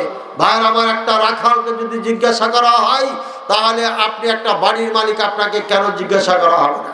সন্তানদেরকে ভালো তারবিয়াত, সুশিক্ষিত করতে হবে, তাদেরকে দ্বীনের পথে রাখার জন্য সমস্ত শক্তি দিয়ে আপনাকে তাদের পিছনে ব্যয় করতে হবে। যদি না হয়, আল্লাহ পাক রব্বুল আলামিন কিয়ামতের দিন এই সন্তান আপনাকে জাহান্নামে নিয়ে যাবে। সেদিন বলবে, ইয়া আল্লাহ আরিনাল্লাযাইনি আদাল্লানা মিনাল জিন্নি ওয়াল ইনসি নাজআলহুমা তাহতা আকদামিনা। আল্লাহ, আমাদেরকে 12 বার জিন জাতি যারা গোমরা করেছিল তাদেরকে এনে দেন, আমরা তাদেরকে লাঠি দিয়ে আমরা জাহান্নামে যাব, এর আগে জাহান্নামে যাব না। সুতরাং বাবার কারণে যদি সন্তান গুমরা হয়ে যায়, বাবার কারণে যদি পথচ্যুত হয়ে যায়, তাহলে এই বাবা কিয়ামতের দিন থেকে যাবে। রাসূলুল্লাহ সাল্লাল্লাহু আলাইহি ওয়াসাল্লাম বলছে, কুল্লু মাউলুদিন ইউলাদু আলাল ফিতরা, প্রত্যেকটি সন্তান মুসলমান হয়ে জন্ম নেয়। ফাবুয়াহু ইউহাব্বিদানিহি আও ইউনাসসিরানিহি আও ইউমাজ্জিসানিহি, কিন্তু তার পিতামাতা তাকে ইহুদি বানায়, পিতামাতা খ্রিস্টান বানিয়ে দেয়, পিতামাতা অগ্নি পূজক বানিয়ে দেয়, হিন্দু বানিয়ে দেয়। বুঝা যাচ্ছে, আপনি যদি মুসলমান হন তাহলে আপনার সন্তান মুসলমান হবে। মুসলমানের মতো মুসলমান যদি আপনি তাকে না বানাইতে পারেন, তাহলে পরে কিয়ামতের ময়দানে ঠেকে যাবেন, এই সন্তান আপনার বিপক্ষে দাঁড়িয়ে যাবে। আল্লাহ তাআলা আমাদের বুঝার তৌফিক দান করুন। স্বামী হয়ে স্ত্রীকে যদি পর্দা না করেন, তাহলে স্ত্রী আপনাকে ঠেকিয়ে দিবে, স্ত্রী আপনাকে সেদিন বাধা দিবে জান্নাতে যাওয়ার থেকে।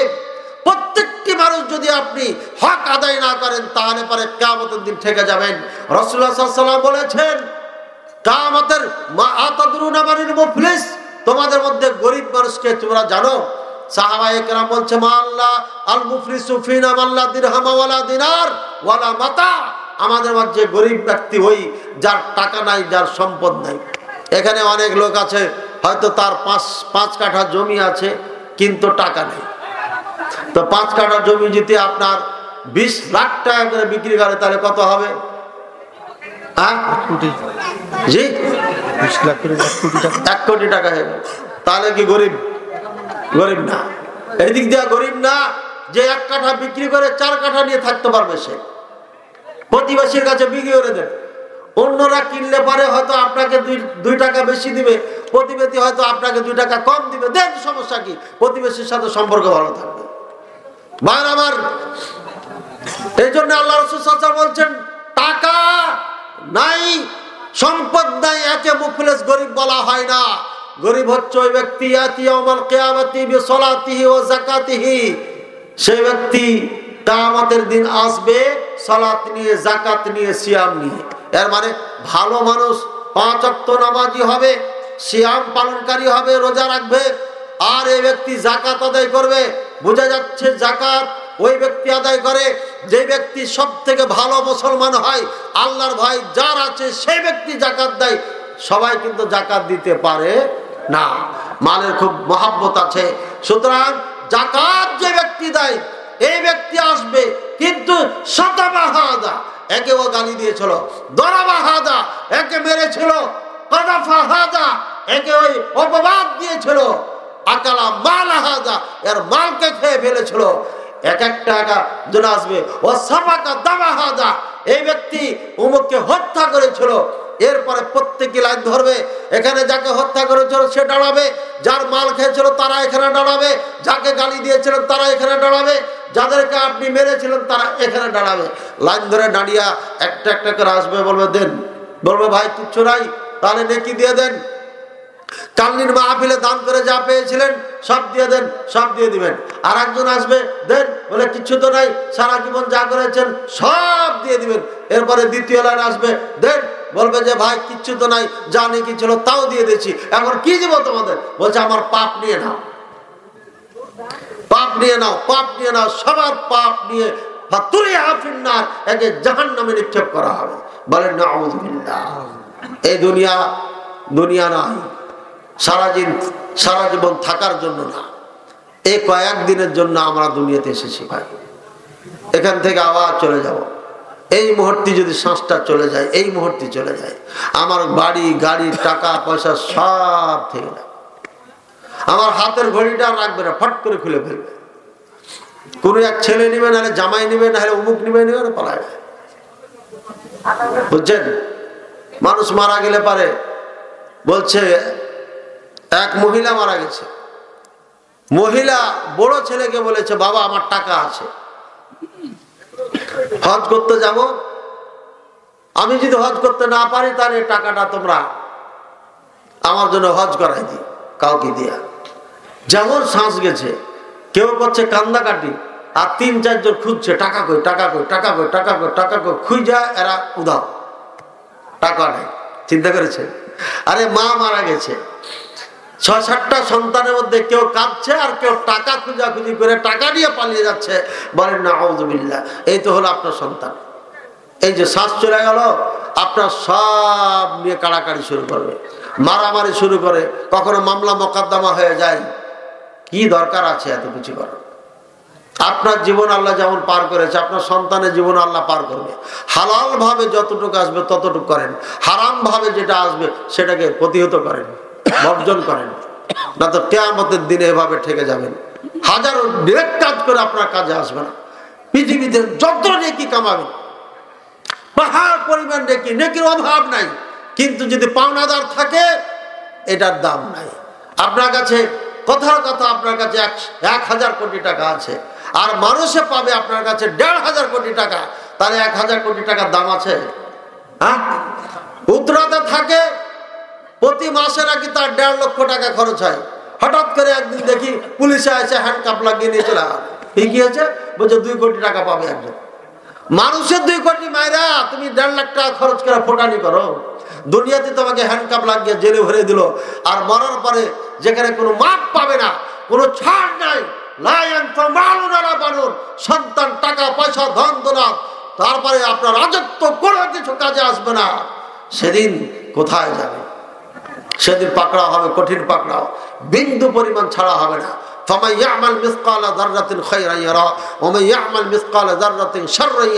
বিদ্যুৎ থেকে বিন্দু, ভালো খারাপ যাই করেন সব আপনাকে দেখানো হবে। সেদিন বিচার করা হবে।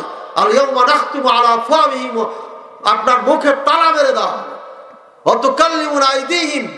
সেদিন হাত কথা বলবে, পা কথা বলবে, চামড়া কথা বলবে, চামড়া কথা বলবে। আপনি বললেন মা সাহিত্যম, কেন আমার বিপক্ষে সাক্ষী দিচ্ছ? তখন তারা বলবে আরে বেকুব, আমরা তো কথা কই না, যে আল্লাহ সবকে কথা বলিয়েছেন ওই আল্লাহ আমাকে কথা বলাচ্ছেন, আমি চামড়া কেমনে কথা বলবো? আল্লাহ কথা বলাবে, চামড়া সাক্ষী দিবে। ইয়াউমা তুহাদ্দিসু আখবারাহা, এই জমিনে যুবক তুমি কি করে বেড়াচ্ছ? এই জমিন সাংবাদিক হয়ে যাবে কিয়ামতের ময়দানে। কালনির বাগানে গাছের নিচে কাজ করেছ, উপশহরের ওই জায়গাতে কাজ করেছ, উপশহর এখন জঙ্গলে পরিণত হয়ে আছে, ওখানে কাজ করেছ, এই জমিন তোমার বিপক্ষে সাক্ষী দিবে কিয়ামতের ময়দানে। ঠেকে যাবে খুব। হাজার হাজার হাজার কোটি কোটি নেকি কামিয়েছেন, কিন্তু পাওনাদার যদি থেকে যায় তাহলে আপনার আর মাপ নাই। এক বিলের জমি যদি নেন, আপনার মাথার উপরে 7 তবক জমি চাপিয়ে দিয়ে বলবে যা, পুলসেরাত পার হয় না।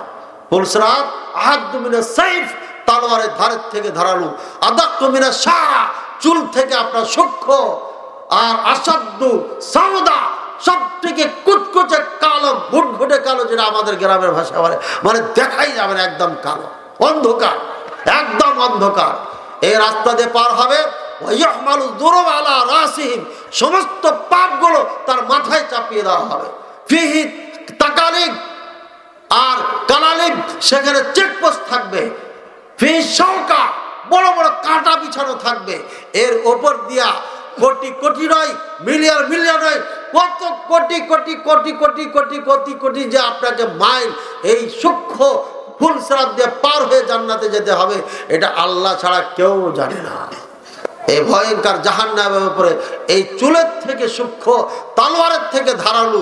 আরে সূক্ষ্ম তো সূক্ষ্ম, চিকন চিকন তো আছি, আবার ধারালো, মানে পা দিলি কেটে যাবে, এখান থেকে যাওয়াই যাবে, উপায় নেই, একমাত্র আল্লাহর রহমত ছাড়া।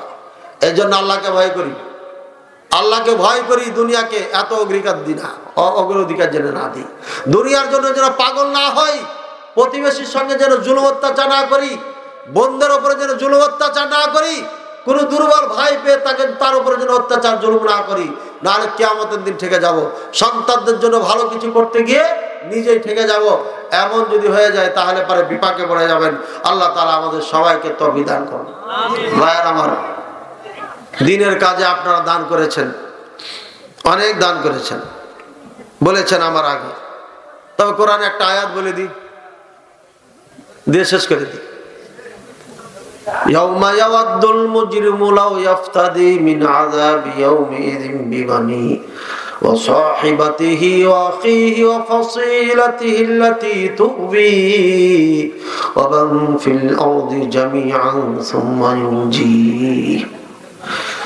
মুজরিমরা যখন আযাবকে দেখতে পাবে তখন তারা আল্লাহকে বলবে, আল্লাহ এই আযাবে আমাকে দিও না, এর বিনিময়ে আমার ছেলেকে দিয়ে দাও। কোন অ্যান্সার নেই। আবার বলবে, আল্লাহ আমার ভাইকে দিয়ে দাও, এই ভাইয়ের জন্য তো আমি সব অন্যায় করেছি, ছেলের জন্য করেছি, উত্তর নেই। আল্লাহ স্ত্রীকে দিয়ে দাও, এই স্ত্রী আমাকে সব করাইছে, এই জন্য বিবাদে পড়েছে, একে দিয়ে দাও জাহান্নাম, একে জাহান্নামে দিয়ে আমাকে বাঁচাই দাও। আসবে না, বলছে আল্লাহ সব আত্মীয় স্বজনকে দিয়ে আমাকে বাঁচাও, আমাকে বাঁচাও, সব আত্মীয় স্বজনকে দিয়ে দাও, আমাকে বাঁচিয়ে দাও। উত্তর নেই। এরপরে ওয়াফা দিচ্ছে, ওমান ফিল আরদি জামিআন সুম্মা ইউনজি। এ আল্লাহ, জমিনে যত মানুষ আছে, জীবজন্তু আছে, যাহা কিছু আছে সব দিয়ে দাও, সবকে জাহান্নামে দিয়া সুম্মা ইউনজি, এরপরে আমাকে নাজাত দিয়ে দাও। আল্লাহ তাআলা খুশি হবে না নারাজ হবে? বলেন। কালনির মাহফিলের টাকা চেয়েছিল বক্তা, টাকা দাও নাই, আর এখন জাহান্নাম দেখার পরে দুনিয়ার সব দিয়া দিবা, দুনিয়া সব কি তোর বাবার ছিল নাকি? আল্লাহ রাগান্বিত হয়ে বলবে, কাল্লা, খবরদার, বেশি হয়ে গিয়েছে, কাল্লা, খবরদার, আর কথা বলিও না। নাযাআতাল লিশাওয়া, আল্লাহ সুম্মতি কাল্লা ইন্নাহা লাযা, দেখো এটা হচ্ছে লাযা, জাহান্নাম। এই জাহান্নাম দ্বিতীয় শ্রেণীর জাহান্নাম। নাযাআতাল লিশাওয়া, নিক্ষেপের সাথে সাথে মাথার থেকে পায়ের তালু পর্যন্ত সব চামড়াগুলো একদম গলে গলে শেষ হয়ে যাবে, চলে যাবে। বলে নাউযুবিল্লাহ। এই জাহান্নাম থেকে যেন আল্লাহ আমাদেরকে বাঁচায়। আল্লাহুম্মা ইন্না নাউযু বিকা মিন আযাবি নারি জাহান্নাম। ইয়া আল্লাহ, তোমার জাহান্নামের আগুন থেকে পানা চাই। আমার রাসূল বলছেন, কবরে বসে বসে জান্নাতুল বাকিতে তাওয়াদু মিন আযাবি নারি জাহান্নাম, জাহান্নামের আগুন থেকে তোমরা আল্লাহর কাছে পানা চাও। তাওয়াদু মিন আযাবিল কবর, কবরের আযাব থেকে পানা চাও। ভাইরা আমার, আল্লাহর নবী সাল্লাল্লাহু আলাইহি ওয়াসাল্লাম সাহাবায়ে কেরামকে কবরস্থানে বসে বসে শিখাচ্ছেন, আমরা সালাম ফিরবো না যতক্ষণ পর্যন্ত চারটি জিনিস থেকে আল্লাহর কাছে পানা না চাও। দোয়াটি আমার সাথে বলেন, আল্লাহুম্মা ইন্নী আউযু বিকা মিন আযাবি নারি জাহান্নাম ওয়া আউযু বিকা মিন আযাবিল কবর ওয়া আউযু বিকা মিন ফিতনাতিল মাহইয়া ওয়াল মামাত ওয়া আউযু বিকা মিন ফিতনাতিল মাসিহিদ দাজ্জাল। এই চারটি জিনিস থেকে যতক্ষণ পানা না চাইতেন, আল্লাহর কাছে আশ্রয় না চাইতেন, ততক্ষণ রাসূলুল্লাহ সাল্লাল্লাহু আলাইহি ওয়াসাল্লাম সালাম ফিরতেন না। এই চারটি জিনিস, এক নম্বর, আল্লাহ কবরের আযাব থেকে মুক্তি দিয়ে দিও, নাজাত দিয়ে দাও। জাহান্নামের আগুন থেকে তুমি নাজাত দাও। তোমার কাছে আশ্রয় চাচ্ছি, পানা চাচ্ছি। ইয়া আল্লাহ, জীবন মরণের ফিতনাত থেকে আমি তোমার কাছে আশ্রয় পানা চাচ্ছি। ইয়া আল্লাহ, দাজ্জালের ফিতনাত থেকে তোমার কাছে পানা চাচ্ছি। এই সব সময় দোয়া করবেন, সব সময় দোয়া করবেন।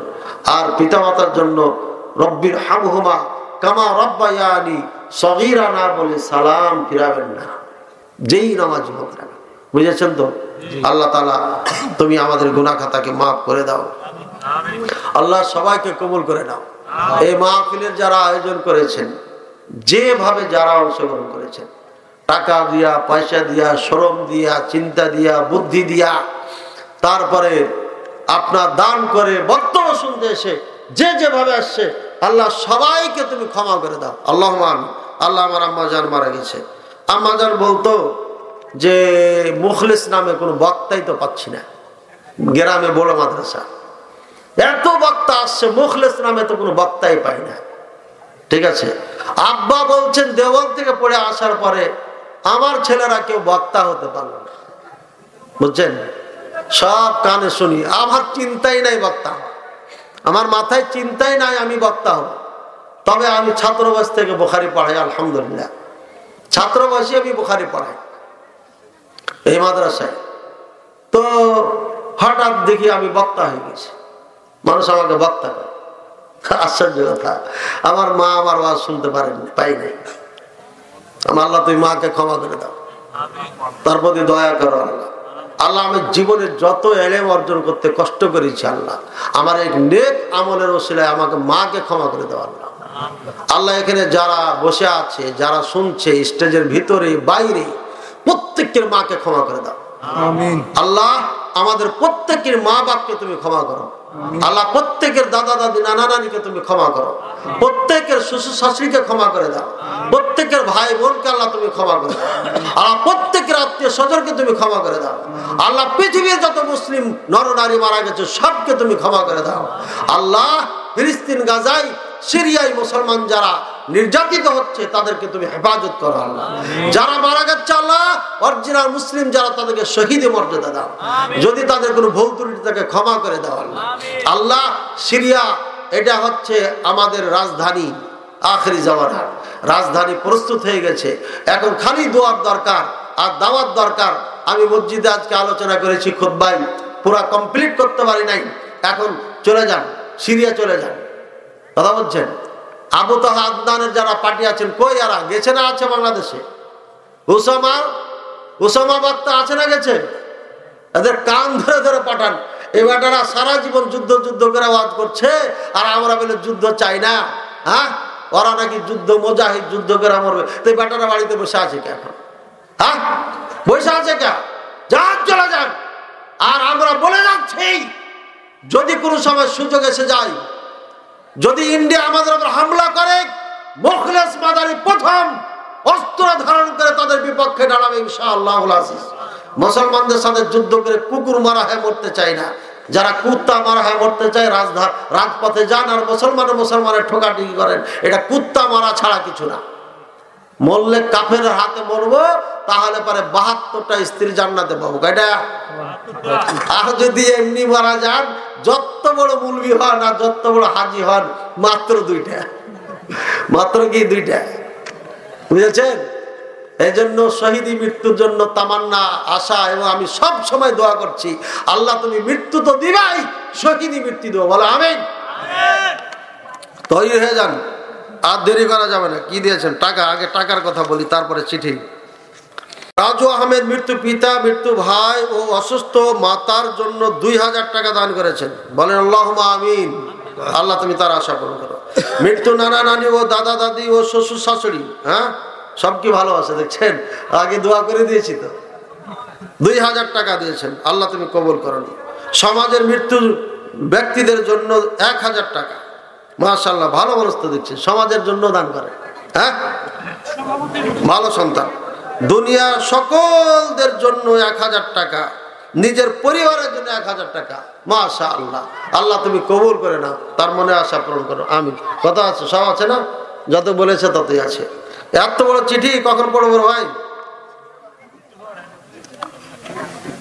চিঠি চিঠি চিঠি চিঠি চিঠি, আচ্ছা নামও আছে, নাম কি পড়বো চিঠি যিনি দিয়েছেন? হ্যাঁ নাম পড়বো না? কত গেলা প্রশ্ন জি। জুলুম এবং অত্যাচার করে অন্যের জমি দখল করে মসজিদ মাদ্রাসা নির্মাণ করা যায় কিনা, আমাদের ইসলাম ধর্মে কি বলে? যদি করা না যায় তাহলে একজন আলেম কি করে জুলুম করে অন্যের জমিতে মসজিদ মাদ্রাসার নির্মাণ কাজ করে? ইসলামী দৃষ্টিতে আমাদের করণীয় কি? তাহার জন্য তাহার অন্যায়ের কাজে সহযোগিতা করা না প্রতিকার করা? কোরআন ও সহিহ হাদিসের আলোকে বুঝিয়ে বলবেন। মানে কোনো আলেমে দিন কাউরির জবরদখল করেছে নাকি, জমি অন্যায়ভাবে নিয়েছে, এটা তো আলেমে দিন নীতি পারে না। এখানে আলেমের কথা বলেছেন। আলেম যদি হয় তাহলে হ্যাঁ 1 শতক তো দূরের কথা, 1 আঙ্গুল তো দূরের কথা, এই নোট বরাবর জমিন কাউরি নিবে না, ছেড়ে দিতে হবে। আমার গ্রামের বাড়িতে 2 শতক জমি এখনো শর্ট, মিলাইতে পারি না, পাবো কিনা জানি না। বলছে হুজুর ওদিকে আছে, ওদিকে নিয়ে নিন, বুঝছেন, আল্লাহ ভালো জানে। আমার রাজশাহীতে একই অবস্থা, প্রতিবেশীদের জোরে ছেড়ে ছেড়ে বাড়ি করেছে, কথা বলছেন। নেওয়া যাবে না, দিয়ে দিতে হবে। 2 আঙ্গুল 5 আঙ্গুল 10 আঙ্গুল আপনার ক্ষমতা থাকলে 1 ফিট 2 ফিট দিয়ে দেন, কিন্তু নেওয়া যাবে না। আর নিলে পারে আলেমতে দূরের কথা, কোন মুসলমানের বাচ্চা যদি নাই, কিয়ামতের ময়দানে 7 তবক জমি তার গলায় পরিয়ে দেওয়া হবে, যেটা বুখারীর হাদিস। 1 নম্বর উত্তর চলে গেল। জুলুম ও অত্যাচারকারী ব্যক্তিকে যাহারা অর্থ দিয়ে, ক্ষমতা দিয়ে, শ্রম দিয়ে উক্ত প্রতিষ্ঠানে মস্তান দিয়ে এবং কথার মাধ্যমে সহযোগিতা করে, তাদের পরিণাম ফল কি হবে? কোরআন ও হাদিসের আলোকে উত্তর দিবেন। যারা তার সঙ্গে অংশগ্রহণ করবে, সহযোগিতায় যেভাবে সহযোগিতা করবে, তার পাপ আর সহযোগীদের পাপ একদম সমান সমান সমান হবে। বুখারী মুসলিম মিশকাত হাদিস নাম্বার এত এত এত এত এত এত, আহমদ মিশকাত আর হাদিস নাম্বার এত। রাসূলুল্লাহ সাল্লাল্লাহু আলাইহি ওয়াসাল্লাম বলেছেন, যে ব্যক্তি অত্যাচার করে, অন্যের অর্ধ হাত জমিন দখল করে, এটা তো বলে দিয়েছে হাদিসের কথা। 10 অর্ধ হাত মানে এই 1 বিলস অর্ধ হাত যে দখল করে, 7 তবক জমিন তার গলায় পরিয়ে দেওয়া হবে। দেখবে পুরুষরা, এটা তো ওয়াজিব বলে দিয়েছি। সুতরাং এমন কাজ থেকে বিরত থাকতে হবে। আমার প্রশ্ন, একজন আলেম নিজের লিখিত বইয়ে লিখিত ভাবে এই হাদিসগুলো দিয়েছে, আচ্ছা যা বুঝতে পারলাম। যদি এমন কেউ করে থাকে, সমাজের গণ্যমান্য যারা মানুষ আছেন, অবশ্যই আপনারা সামাজিক ভাবে সেটা সমাধান দিবেন। এরপরে যদি কেউ অন্যায় করে, সন্ত্রাস দিয়ে, গুন্ডা দিয়ে দখল করে মসজিদ করুক, মাদ্রাসা করুক, আর কাবা করুক, আর যাই করুক, কথার কথা, কোনো কিছু আল্লাহর কাছে কবুল হবে না, বরঞ্চ ঠোকন, এমন ঠোকন হবে গোটা পৃথিবীর মানুষ দেখতে পাবে। কাজে ওই ঠোকনের জন্য অপেক্ষা করতে হবে। দুনিয়াতে যদি না পান, আখিরাতে পাবেন ইনশাআল্লাহ। আল্লাহ তাআলা আমাদের সবাইকে তৌফিক দান করুন, আমিন। আল্লাহ তুমি আমাদের সবাইকে কবুল করে নাও, জানে বলে টাকা পয়সা বরকত দান করুন, ভালো রাখুন, সুস্থ রাখুন, ইহকাল পরকালে কামিয়াব করুন। আর আমার প্রতিষ্ঠানের জন্য সবাই দোয়া করবেন। তিনটি প্রতিষ্ঠান যেন আল্লাহ আমাকে চালানোর তৌফিক দান করেন। প্রকৃত আলেম, খাঁটি আলেম, ডিপ আলেম তৈরি করে আমি এই দেশের মানুষকে উপহার দিবই দেবো ইনশাআল্লাহ। এই তৌফিক যেন আমাকে দান করেন, এই দোয়া করবেন আপনারা। ডাক্তার আরিফ আহমদ ভাই 10